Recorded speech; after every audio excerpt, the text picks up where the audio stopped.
Queridos, a paz do Senhor Jesus, esse é o seu ADEC TV e hoje você está no quadro Lições Bíblicas. Estamos começando mais um trimestre, estamos começando um novo ano. Aproveitamos para te desejar um 2023 cheio da bênção de Deus. E hoje nós vamos estudar a lição de número 1 do primeiro trimestre de 2023. Essa lição tem como tema o avivamento espiritual. O textual está no livro da 2 Crônicas, capítulo 7, versículo 14. Está escrito assim: E se o meu povo que se chama pelo meu nome se humilhar e orar e buscar minha face e se converter dos seus maus caminhos, então eu ouvirei dos céus, perdoarei os seus pecados e sararei a sua terra. Verdade prática: humilhar-se diante de Deus, buscar a face do Senhor em oração e converter-se dos seus maus caminhos são atitudes que precedem o avivamento espiritual. A leitura bíblica em classe está no livro da 2 Crônicas, capítulo 7, versículos 12 a 15, depois profeta Ageu, capítulo 2, versículos 5 a 9. A nossa lição tem alguns objetivos, são eles: primeiro, conceituar o que é avivamento; segundo, elencar as condições para um avivamento espiritual; e terceiro, justificar a necessidade de um avivamento espiritual. Professor Joás, muito bem-vindo, feliz ano novo para você, professor, toda a família. Estamos começando mais um trimestre, o primeiro trimestre de 2023, e começando com um tema sensacional: Aviva a tua obra, o chamado das Escrituras ao quebrantamento e ao poder de Deus. Baita de um tema, né, professor? Pois é, pelo visto vem umas lições muito boas aí, né? Trimestre excelente que nós passamos, né, no final do ano passado, e agora já começa com um tema tão urgente também, né? Um tema tão importante, falar de avivamento, algo tão necessário, né, para dias como os nossos. Então, vem muita coisa boa por aí, com certeza. Muito bom. Bom, professor, você falou um negócio muito importante, a gente sempre faz isso nas primeiras lições. Nós estamos falando, vamos estudar 13 lições as próximas semanas agora e vamos tratar desses temas. Ponto 1, a lição primeira, o avivamento espiritual; a segunda, o avivamento no Antigo Testamento; o avivamento no Novo Testamento é a lição 3, 4, o ministério avivado de Jesus; quinta lição, o avivamento na vida da igreja; sexta, o avivamento no ministério de Pedro; 7, Estevão, o Marte avivado; 8, o avivamento espiritual no mundo; 9, o avivamento pentecostal no Brasil; 10, o avivamento na vida pessoal; 11, o avivamento e a missão da igreja; 12, vivendo no Espírito; 13, aviva, ó Senhor, a tua obra. Que trimestre maravilhoso vai ser esse? Pois é, você vê que aí vai tratar desse tema sob diversas perspectivas, né? A importância de um avivamento pessoal, a importância de um avivamento nacional, e vai trazer lições da história, né, de avivamentos importantes. Com certeza vai ser muito interessante falar desses avivamentos passados, né, e alguns mais próximos também, e a importância do avivamento na vida pessoal e no avanço da obra missionária também, né? Está tudo aqui nessas lições e vai ser muito interessante passar por isso tudo, né, e adquirir um pouco mais de conhecimento, né, ao final dessa jornada aí de 3 meses. Né? Muito bom. Professor, a palavra-chave dessa lição é avivamento. Nós vamos falar o que é avivamento, as condições para o avivamento, enfim, vamos tratar, a nossa lição hoje vai gerar nesse tema. Introdução. Nesse trimestre estudaremos o avivamento espiritual, veremos o quanto ele é indispensável para o crescimento, o desenvolvimento e o cumprimento da missão integral da igreja no mundo. Esse fenômeno espiritual é a condição primária para que o corpo de Cristo proclame o evangelho de Jesus a cada criatura. Assim, constataremos que o avivamento espiritual, mais do que os movimentos ocasionais, é uma necessidade permanente para a igreja enfrentar os desafios atuais.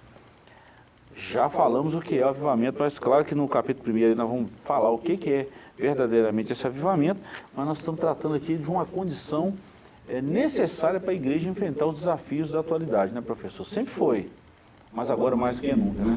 É interessante já começar na introdução dizendo isso, né, que não é só movimento, né? Não é só movimento, mas é algo fundamental, né, para a igreja, para a vida da igreja, para a igreja se manter firme e de pé, né, diante dos desafios que são tão grandes, né, na atualidade. E um avivalista muito celebrado, né, Leonard Ravenhill, né, um britânico que falou muito de avivamento, e ele tem uma frase que ele diz que agitação não é unção, né, e comoção não é avivamento. Agitação não é unção e comoção não é avivamento. Então, nem sempre é sobre movimento, sobre emocionalismo, sobre barulho, sobre comoção, né? Avivamento vai muito além desses aspectos, né? É claro que envolve tudo isso também, envolve emocional, envolve transbordar de alegria, né? Mas vai muito além disso, né? Vai no aspecto de obediência à Escritura, né? Entendimento da Escritura, né? Você lê uma palavra que é de Deus e aceitá-la como tal, e aceitando como palavra de Deus, viver de acordo com o que você entendeu dessa palavra, né? Pautar sua vida nessa verdade que está ali. Então avivamento tem todas essas nuances aí, não só o aspecto do barulho e da emoção, né? Do movimento, né? O avivamento é algo muito maior do que o que a gente costuma pensar que é, né? Muito bom. Professor, você citou esse autor, tem um livro dele muito bom, que a gente pode até fazer uma citação dele aqui para esse trimestre agora, porque tarda o pleno avivamento. É interessantíssima a leitura desse livro, em junção com o estudo da nossa lição. Acredito que vai agregar muito conhecimento e vai trazer um despertamento espiritual para a vida daqueles que estiverem atentos à palavra de Deus. Muito bom, vamos lá, o capítulo 1, que é o avivamento espiritual, depois o capítulo 2, as condições para o avivamento espiritual, e o terceiro, a necessidade de um avivamento espiritual. Ponto 1, avivamento espiritual. Em primeiro lugar, avivamento espiritual é uma intervenção de Deus. Só tem início quando o Espírito Santo encontra espaço no coração de uma pessoa, de um grupo, de uma cidade ou de uma nação. E mais ainda, quando a igreja local volta-se para Deus, buscando de maneira humilde para que Jesus possa transformar a realidade espiritual. Dessa forma, as circunstâncias de nossa vida externa também são transformadas pelo poder divino. Professor, quando eu li esse primeiro ponto aqui, eu me lembrei muito do avivamento no País de Gales, em 1904. Tem um livreto aí muito bom, 44 páginas, ou talvez um pouquinho mais, pouquinhos mesmo, que traz essa história aqui. É exatamente a prática disso aqui que nós acabamos de ler. Quando um povo, quando a nação, quando um homem usado por Deus, ele é movido pelo Espírito Santo e provoca esse povo num quebrantamento a buscar a Deus. E aí o Espírito Santo acha a ocasião, acha a guarida, acha lugar, acha espaço, e esse povo é transformado por esse avivamento, por esse mover de Deus. Eu achei essa leitura fantástica, outro livro que a gente pode citar também. Avivamento vai sempre produzir isso, né? Vai trazer transformação, né? Nos termos da própria palavra, avivar, né? Vai tornar mais vivo, né? Mais ativo, mais acordado, desperto, né? Então, uma igreja avivada, ela vai, como igreja, né, cumprir a sua missão de forma mais alegre, né, de forma mais intensa, mais viva, né, porque por causa do avivamento, né, que ela está vivendo. Então, avivamento é algo primordial para a igreja, porque tem esse aspecto transformador, né? Tira a gente da nossa zona de conforto, né? Tira a gente da mesmice, né? E impulsiona a gente a fazer algo que gere mais vida, que gere, né, mais resultados para o reino, né, do que para nós mesmos. Isso é muito interessante. Muito bom. Professor, nesse primeiro ponto aqui desse avivamento, eu gostei muito de uma frase que você falou, que o avivamento ele gera vida. A pessoa fica mais despertada. E só a palavra de Deus para fazer isso, né, com o Espírito Santo. O Espírito Santo, através da palavra, ele quebranta os corações, ele aproxima a gente mais de Deus. Só ele para fazer isso, né? Eu vou repetir, avivamento não é zoeira, avivamento, apesar de que a zoeira esse barulho pentecostal que pode perturbar muitos, ele é produzido por um avivamento que é precedido pela palavra de Deus. Fugiu isso aí, eu não considero isso como avivamento. Se não houver mudança no caráter, no comportamento, não é avivamento. É só barulho. Se não mudou nada, é só barulho mesmo. Verdade. Ponto 2, a pré-condição para avivamento. A Bíblia nos mostra que uma situação de crise espiritual ou moral pode ser pré-condição para avivamento. Parece que essas lições muito atualizadas, né? Nós estamos vivendo uma crise de identidade, uma crise espiritual e moral, onde muita gente apostatando da fé, onde pegando o que é certo e fazendo isso virar uma mentira, né? Há um condicionamento muito propício para esses dias, né, professor? Uma crise, né? Aqui a base está na leitura bíblica em classe, né? Segundo livro das Crônicas, capítulo 7, na leitura está do verso 12 ao 15, aqui o verso 13 está em evidência, né? Se eu cerrar os céus, não houver chuva, ordenar gafanhotos que consumam a terra, se enviar a peste entre meu povo, aí vem sim meu povo, que se chama pelo meu nome, se humilhar, né? Então esse texto do capítulo 7, né, do segundo livro das Crônicas, esse texto ele está como base aqui para essa primeira lição e também para o trimestre. Ele vai servir de base para o trimestre que nós vamos passar. Ele mostra que sempre que houver um avivamento, né, antes disso vai haver uma crise, né? Aqui a crise se dá, assim, tem contornos climáticos, né, como está aqui no comentário, mas às vezes a crise vai ter outros aspectos também, né, moral, ético, né? Então, às vezes a crise está ali para provocar um avivamento, né? Às vezes Deus permite, né, Deus, na sua soberania, no seu pleno conhecimento da história da eternidade passada e futura, né, Ele permite que a crise venha, né, para que aqueles que são sinceros, aqueles que o servem com sinceridade de coração, né, na crise, né, no crisal de Deus, né, sejam acrisolados, né, sejam aperfeiçoados, tenham suas imperfeições queimadas no fogo da crise, né, e saiam aperfeiçoados lá na frente. Então a crise ela pode destruir alguém, mas ela também pode aperfeiçoar alguém, né? A diferença está em como se reage à crise, né? A expectativa de Deus aqui é que a reação à crise seja de humilhação, oração, busca da presença, né? A expectativa dele é essa: eu vou permitir essa crise. Aí eu estou esperando que aconteça o quê? Que vocês se convertam, se arrependam dos seus maus caminhos, se humilhem, orem, né? Peçam o meu socorro, e aí eu vou abençoar como nunca antes, né? Então Deus tem essas expectativas e Ele age desse jeito na história, né? A gente olha para trás, a gente vai fazer isso durante o trimestre, olhar para avivamentos passados, né? A história é sempre a mesma, né? Deus permite uma crise, aí o povo, quando reage dentro da expectativa de Deus, né, se humilha, busca Deus, aí Deus enche esse povo da sua graça, né? Então o avivamento e a crise vem dele também, né? É produzido pelo próprio Espírito. Isso ilustra muita coisa do que a gente já vem falando até aqui, né? Para a gente não se enganar mais com movimentos humanos, com barulho humano, né?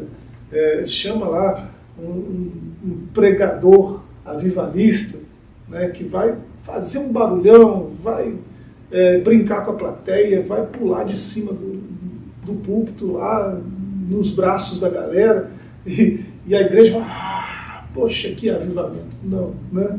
Não é isso. Não é disso que se trata, né? Avivamento é algo que o Espírito de Deus produz, né? É Deus que produz o avivamento. Não é artifícios humanos, manipulação de massa, não é nada disso que a gente costuma ver em alguns lugares por aí. De novo, eu vou fazer uma citação desse livro, do Avivamento no País de Gales. Isso aconteceu em 1904, a explosão desse avivamento, mas começou 13 anos antes, Evan Roberts,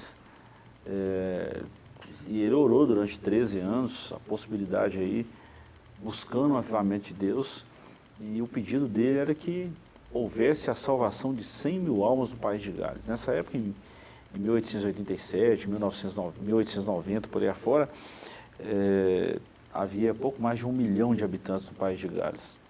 E a gente sabe que esse avivamento no País de Gales provocou uma comoção de espírito, um quebrantamento. Isso mudou o comportamento, mudou o caráter, mudou a postura da igreja. A igreja passou a orar, passou a buscar a Deus. E desse avivamento, em 1904, veio o grande avivamento na Rua Azusa em 1906.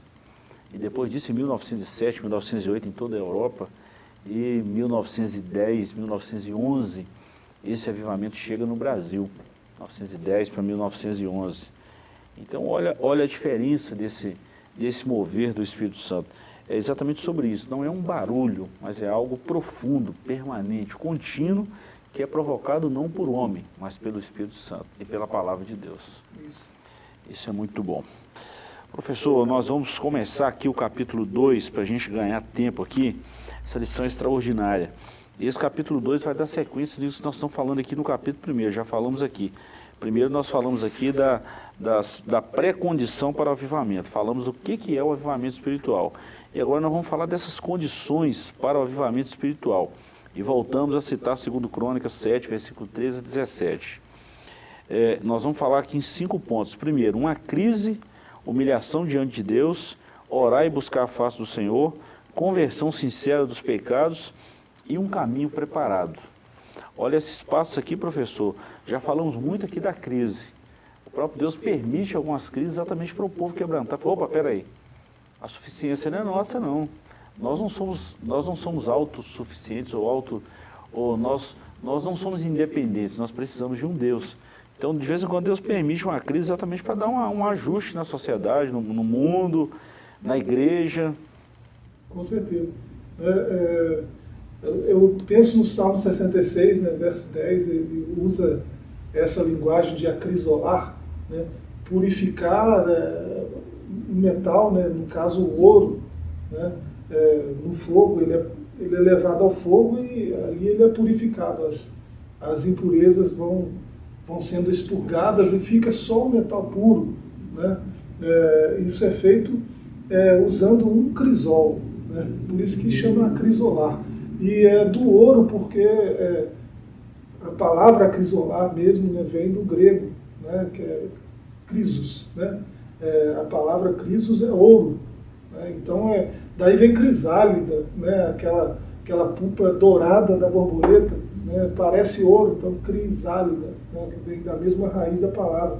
E Deus fala a Jeremias, lá no capítulo 6, no verso 27, que levantou ele como um acrisolador, né?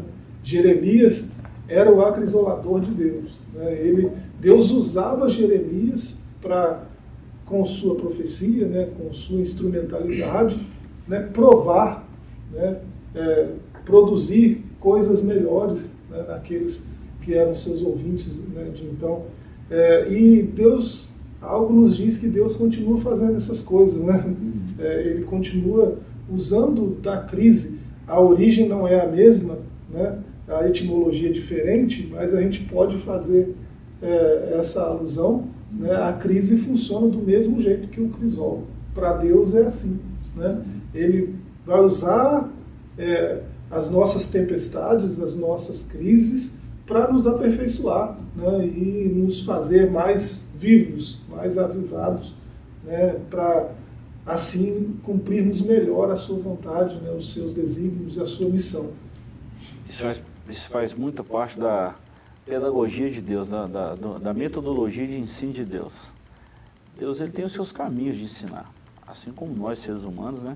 A gente passa para a escola, faculdade e muitas outras coisas na metodologia de ensino. Deus também é pedagógico, ele ensina. É a forma de Deus ensinar essa.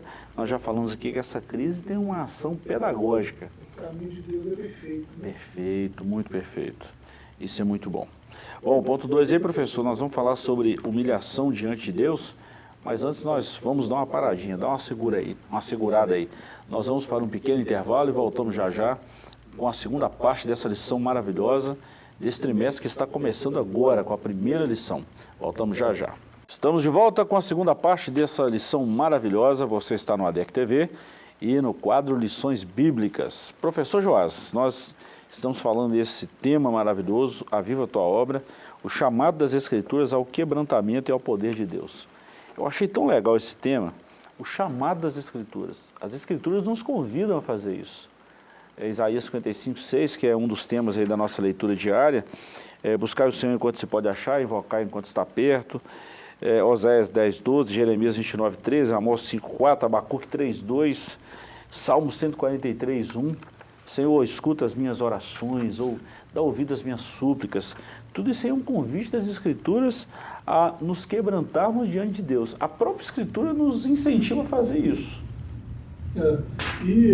Às vezes a gente se envolve em tantas distrações, né, que a gente acaba fazendo menos isso, né? Buscando menos a Deus, né? Falando menos com Deus, ouvindo menos a voz de Deus pela sua palavra. E aí que entra o papel da crise, né, para nos aperfeiçoar. Né? Lá no 1 João 1,9, né, diz que se nós confessarmos, né, os nossos pecados diante de Deus, Ele é fiel e justo para nos purificar de toda a injustiça. Né? Ele nos purifica se a gente for confessar, se a gente buscar. Né? O verso que o senhor já citou aí, de Isaías, né? Tem uma parte humana no processo, né, da purificação e do avivamento também. Né? É preciso se humilhar, é preciso orar, é preciso buscar. Né? Então, o caminho de Deus é perfeito. Né? Ele já tem o caminho preparado. Né? Ele já tem o que Ele quer fazer, já pronto ali para quando a gente fizer a nossa parte. Né? Quando o homem que está ali já sem fôlego, sem força, sem vida, né? Quando ele vai e se humilha diante de Deus, aí o caminho já está todo pronto para ele passar e ser avivado, estar lá na frente com mais força, com mais vida, com mais poder. Né? Muito bom, muito bom. Bom, nós começamos aí o capítulo 2, professor, paramos aí no primeiro tópico com a crise, né? Já falamos isso aqui agora de novo. Nós vamos falar de mais 4 tópicos aqui, nem nesse capítulo 2 aqui. Humilhação diante de Deus, orar e buscar a face do Senhor, conversão sincera dos pecados e um caminho preparado. Vamos lá. Com relação à humilhação diante de Deus, no lugar de se revoltar diante das crises espirituais ou materiais que clamam por soluções efetivas, a humilhação diante de Deus é a primeira condição para o avivamento espiritual acontecer. E se o meu povo, que se chama pelo meu nome, se humilhar? Professor, parece que essa história está bem recente no Brasil. Enfrentando crises e mais crises, enfrentando problemas de caráter espiritual, enfrentando problemas... Eu estou falando da igreja, tá? Estou falando da igreja. Essa identidade, essa percepção das coisas espirituais. Nós estamos enfrentando um dos piores momentos hoje, quando eu falo igreja. Estou falando no mundo, mas especificamente no Brasil, que nós vivemos aqui. Nós estamos enfrentando um dos piores momentos quando se fala de igreja, de tanta inovação, de tanta ideologia, de tanta insensatez e de muita, mas de muita mesmo apostasia. Nada melhor do que uma crise para nos voltar ao trilho do Evangelho. E a apostasia nada mais é do que uma evidência da arrogância humana, né? Do orgulho do homem. E por que será que humilhação, né? Humilhação diante de Deus, por que será que esse é o primeiro requisito, primeira condição para o avivamento? Né? Porque imagina uma coisa que o homem é naturalmente, por causa da sua natureza caída, pecaminosa, né? Sua herança de Adão. Né? O homem é o orgulhoso. Né? Humilhar-se não é algo natural para homem nenhum. Isso é fato, né? Fato incontestável, né? Agora, por que é a condição primária, primordial, a primeira? Porque imagina um orgulhoso buscando a Deus, né? Imagina um orgulhoso orando, falando com Deus. Jesus contou em parábola situações assim, né? Eu te dou graça porque o Senhor me ouve, não sou como esse aí e tal. É um orgulhoso orando, é desse jeito, né? Imagina se Deus vai ouvir esse tipo de oração. Né? Então a condição primordial é a humilhação. Né? A gente precisa reconhecer o nosso lugar. A gente precisa saber quem nós somos de fato, né? Quem o cara do espelho é de verdade. Isso aí a gente tem que saber. E aí, quando a gente souber, aí a gente vai ter a postura de oração correta, a postura de busca de Deus correta, né? Que não deve ser arrogante, não deve ser orgulhosa. Né? Então, começa por aí, humilhação. Esse orgulho não vai levar a lugar nenhum. É uma palavrinha que está sumida do vocabulário, do nosso vocabulário cristão. Falar de humilhação em tempos como esse, falar de humilhação em momentos como esse, falar de humilhação em momentos como esse que a gente fala, está bem interagindo aí com o Evangelho. Falar desse momento de humilhação não é algo muito bem-vindo para alguns cristãos na atualidade, mas Deus permite algumas coisas, algumas situações. Ponto 3, orar e buscar a face do Senhor. Além de uma crise, além da humilhação diante de Deus, é necessário que oremos e busquemos ao Senhor. Sem a oração não há avivamento, sem a disposição dos crentes para buscar a face do Senhor. E aí tem o Salmo 143, 1, 84, 8. O avivamento tarda e não chega. Nesse sentido, podemos perceber se uma igreja local busca verdadeiramente um avivamento espiritual de acordo com a frequência dos crentes aos cultos de oração e na prática das orações devocionais. Professor, isso aqui é outro quesito importantíssimo. Quanto nós temos orado? Muitos de nós nem faz devocional mais, né? Nós paramos de fazer até devocional. Leitura aplicada, né, constante da Escritura, oração, né, logo no começo do dia, no final do dia. Muitos cristãos esqueceram esses hábitos, né, e abandonaram esses bons hábitos, né, esses bons legados, né, de cristãos do passado. Nós abandonamos, né, muitos de nós. E assim, essa vida de oração, né, orar e buscar a face do Senhor, está tudo aí num pacote só. Isso aí é que vai dar o start do avivamento, né? Começa com humilhação, né? E aí a humilhação vai te levar a buscar Deus, né? A falar com Deus de forma humilde e sincera. E é isso que vai trazer a mão de Deus para perto, a presença de Deus para dentro, né? E assim, hoje falar de vida devocional, de vida de oração, é algo tão complexo que às vezes é preciso até desenhar, né? Muitos têm momentos de oração, né? Momentos de oração. Eu, uma vez na semana, 2 vezes na semana, estou num culto público onde tem momentos de oração, aí eu, até forçosamente às vezes, eu participo desses momentos de oração. Então eu tenho, durante a minha trajetória como cristão, eu tenho momentos de oração. E a gente olha para os avivamentos do passado, a gente olha para as biografias dos grandes cristãos do passado, dá muita vergonha, né, de ver que tem gente que orava 8 horas. Né? Dá uma vergonha desesperadora, né? 8 horas de oração. Isso sim é uma vida de oração, né? Diferente desses nossos momentos de oração que a gente tem. Então é preferível uma vida de oração do que momentos de oração, né? E assim, você faz um monte de perguntas a candidatos ao ministério e que tipo de igreja pergunta, aonde estão os que perguntam quanto tempo você passa com Deus, né? Deveria ser um pré-requisito básico para ser um obreiro aprovado, né? Ter vida com Deus, ter vida de oração, não momentos, né? essas perguntas não são feitas, né? Não sei porquê, mas isso deveria ser normal, né? Isso deveria ser natural na vida de todo cristão, de qualquer um que se diga cristão, né? Deveria ser natural ter uma vida de oração, né? Passar momentos sem orar, né? Mas passar uma vida inteira orando. Isso aí deveria ser o natural, né? Bom, dentro de uma dessas biografias, me lembrei de um dos nomes, assim, de frente nesse avivamento da Rua Azul, o William Seymour. A biografia diz que ele orava aí 8 horas por dia. Não é? Então, assim, e a gente vê o que Deus fez através da vida desse homem. Não é à toa que gente levitava, né? Coisa que não é normal para muitos cristãos hoje, né? Vai falar que Loucura, é coisa, né? Loucura. Estranha. Mas a oração precisa ser carro-chefe na nossa vida também. Eu sempre falo isso, que a oração e palavras precisam andar juntas. É um avião e de um lado a oração, as duas asas. De um lado a oração, do outro lado precisa ser a meditação na palavra. A palavra de Deus precisa ter essa primazia na nossa vida. É a palavra que vai nos chamar a essa busca constante de Deus. É a própria palavra. A própria palavra.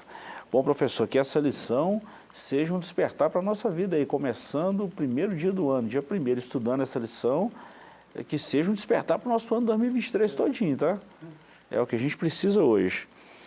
Aí no 4º ponto, conversão sincera dos pecados. Se o meu povo converter dos seus pecados ou dos seus maus caminhos, não pode haver avivamento sem confissão de pecados, sem que deixemos os nossos maus caminhos e nos lancemos às misericórdias de Deus. Eis uma advertência tão séria: se eu atender a iniquidade do meu coração, o Senhor não me ouvirá. Não precisa nem comentar isso, né, professor? Gastar tempo com isso aqui, isso é mais do que claro. O salmista aqui foi cirúrgico, né? Se eu atender a iniquidade do meu coração. Não adianta ir buscar o Senhor com um coração orgulhoso e cheio de podridão, né? Tiago 4, né, no verso 3, ele fala disso, né? No capítulo 4, verso 3 da carta de Tiago. Ele fala da motivação da oração, né? E fala que tem gente orando e não está recebendo nada porque a motivação está equivocada, né? O evangelista João, ele registra no capítulo 9, no verso 31, né? Ele faz um registro muito interessante. É sabido que Deus não ouve pecadores, mas a todo adorador, né? E a todo que faz a sua vontade, a esse ele atende, né? Deus ouve adoradores, Deus atende adoradores que estão dispostos a fazer a vontade dele. Adoradores obedientes, não é qualquer adorador, né? A esses Deus ouve, né? Se ele não ouve pecadores, então ele não ouve ninguém, né? É sabido que Deus não ouve pecadores, então ele não ouve ninguém, né? Mas ele dá atenção, né, a todo adorador e a todo que faz a sua vontade. Então olha que informação preciosa. Nós podemos orar convictos de que ele nos ouve, né? Se o nosso coração tiver a motivação correta, né, de acordo com o Tiago, né? Se nosso coração estiver motivado a trazer avivamento, né, a trazer benefícios não só para nós mesmos, né, não só para a gente gastar com os nossos próprios deleites, né, mas para o bem de todos que nos cercam. Se a nossa motivação for essa, ele vai ouvir a oração e vai responder positivamente, né? E é isso que garante a sua palavra. Outra coisa, professor, que você falou aí, muito interessante, muito bom, bem colocado, bem posicionado isso aí, é o seguinte: quando a gente fala de pecador, é bom entender isso aí. Há aquele que peca e aquele que vive na prática do pecado. Tem uma diferença muito grande nisso aí, né? Assim como você falou, aquele que ora momentos e aquele que tem uma vida de oração, também tem uma diferença enorme. Nós somos pecadores, nós pecamos, mas tem aqueles que vivem na prática do pecado. Ele peca conscientemente, ele não sai daquela vida de pecado. Ele peca constantemente, conscientemente e propositalmente. Ele vive naquela vida de pecado, ele não quer abandonar aquilo. Não há arrependimento, não há... Isso. Agora, o que o Espírito Santo, que a palavra de Deus fala, essa conversão sincera, é quando a igreja, esse povo, nós, que vivemos pecando, arrepende desse pecado e confessa, pronto, aí Deus tem um caminho preparado, que é o ponto 5 que você já falou disso também. O próprio Deus já tem um caminho preparado, ele só quer que a gente caia na real. Eu me lembrei muito desse fato de cair na real do irmão do filho pródigo, aliás, do filho pródigo. Ó, eu vou levantar, eu vou ir de encontro com meu pai, eu vou falar com ele que eu pequei contra o céu, pequei contra ele, que eu não sou digno nem de ser tratado nem como um jornaleiro dele, mas eu quero estar lá, eu quero viver com meu pai, porque é melhor eu ser como um jornaleiro do meu pai do que viver a vida que eu estou vivendo. E a gente vê o que Deus tinha para aquele rapaz, né? O caminho já estava preparado, só precisava desse arrependimento. Muitas vezes a conversão começa por aí, né? Em admitir, né, o próprio pecado, admitir o próprio erro, né? E aí, havendo essa consciência, né, confessar. Né? O que encobre a transgressão não alcança misericórdia, né? Já dizia o pregador, né, em Provérbios 28. Então, mas confessar e deixar, né, abre portas para o perdão, né, para purificação. E o perdão em si já é libertador, né? Ter o perdão de Deus, mas é preciso reconhecer-se pecador, né, transgressor da lei, né? Então não adianta orar, buscar a Deus sem essa humilhação e sem essa conversão genuína, né? Eu estou orando, estou buscando, mas eu estou ao mesmo tempo nas mesmas práticas da vida de pecado, de perdição. Isso não vai funcionar, né? Nesse sentido que Deus não ouve pecadores, né? É preciso haver um arrependimento, é preciso haver uma mudança de rumo, de rota, de mentalidade, né? E aí a coisa funciona do jeito que Deus espera que funcione, né? É da vontade dele que seja assim. Muito bom. Professor, nós encerramos aqui, nós temos aqui pouco menos de 5 minutos aqui para a gente encerrar e a gente vai falar o seguinte, o ponto terceiro aí é a necessidade de um avivamento espiritual. E aqui o comentarista citou Ageu 2, do 5 a 9. Eu vou só citar aqui, a gente não vai ter como ler. A situação espiritual de Judá é o ponto 1, e aqui que entra o livro de Ageu. Depois, Deus usa Ciro para libertar o povo do cativeiro e a necessidade de um avivamento espiritual. Então, deixa eu falar rapidinho dessa condição que Judá estava nesse momento aqui em que Deus levanta Ageu. Primeiro, a destruição do templo e morte. O templo havia sido destruído. Segundo, o chamado para reconstruir o templo. Terceiro, Deus levanta homens para realizar a obra. Quarto, o desejo das nações e a glória da segunda casa. E depois Deus usou um homem que ele havia chamado há muito tempo atrás. Deus deu posse a esse Ciro. Deus, através de Ciro, liberta Israel do cativeiro. E ele conclui a construção do templo, né? A construção do templo é concluída pelo povo de Israel, mas com ordem desse imperador persa, desse rei persa, né? Que fez isso aí. E a necessidade do avivamento. A história se repete, professor. Hoje a gente está vendo essa inércia de muitas igrejas só pode ser abalada por um meio de um verdadeiro avivamento espiritual. Infelizmente, é uma tendência natural e histórica para o predomínio de uma letargia espiritual no meio do povo de Deus. Coisa que já aconteceu na história e está se repetindo hoje nos nossos dias. No caso aí da reconstrução, né, o povo já tinha sido liberto do cativeiro, né, Deus já tinha levantado pessoas, usado os meios para isso, né, o sacerdote, né, o levita, Deus já tinha preparado pessoas para alugar posições estratégicas, né, de comando, de poder mesmo para fazer a coisa funcionar. Deus agiu na história toda, né, para que o povo voltasse para a sua terra, né, e adorasse o seu Deus na sua terra. E o povo começou a construir belas casas, começou a fazer mansões para si, e a casa de Deus ficou abandonada, né? Aí Deus levanta profetas como o profeta Ageu para repreender o povo. Mas como assim? Vocês vão ficar aí nessas mansões aí, e a minha casa, esse lixo que está, né, abandonado, largada desse jeito, né? E aí sim o povo acorda, né, para a vida, né, e vê a importância de dar o melhor para Deus, né, de prestar as melhores ofertas, as melhores homenagens, né, e dar o melhor que tem para Deus, né, e isso inclui a casa de Deus também, né? Aí o povo acordou e houve um grande avivamento, né? E é importante nessa história toda como Deus usa pessoas, até pessoas que não o conhecem de fato, né? E Deus chama um Ciro, por exemplo, pelo nome décadas antes, né, dele nascer.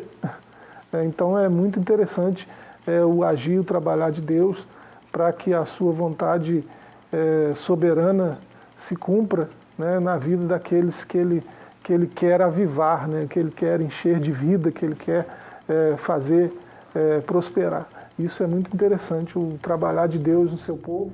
E mostra também a importância do avivamento no âmbito pessoal, né? Se essas pessoas que estariam em posições chaves, né, para que a vontade de Deus acontecesse, se elas não estivessem avivadas, também poderia dar tudo errado, né? Mas elas estavam avivadas, né? E Deus levanta pessoas avivadas para causar grandes avivamentos. Eu encerro falando um negócio, professor Gil, preciso ter muito cuidado. Eu preguei uma mensagem há muitos anos atrás, não tinha recurso igual a gente tem hoje na internet e tal, senão isso fica gravado. Mas a deficiência da terceira geração, nós estamos vendo isso no Brasil hoje, assim como na época de Moisés foi isso, de grandes homens, grandes líderes.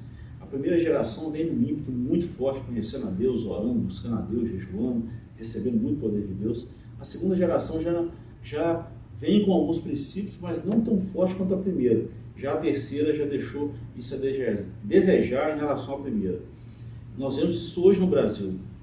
A primeira leva de ministros, de obreiros do Senhor na seara, de desbravadores, essa primeira leva ela se tombou. Hoje já está com o Senhor. Infelizmente, né?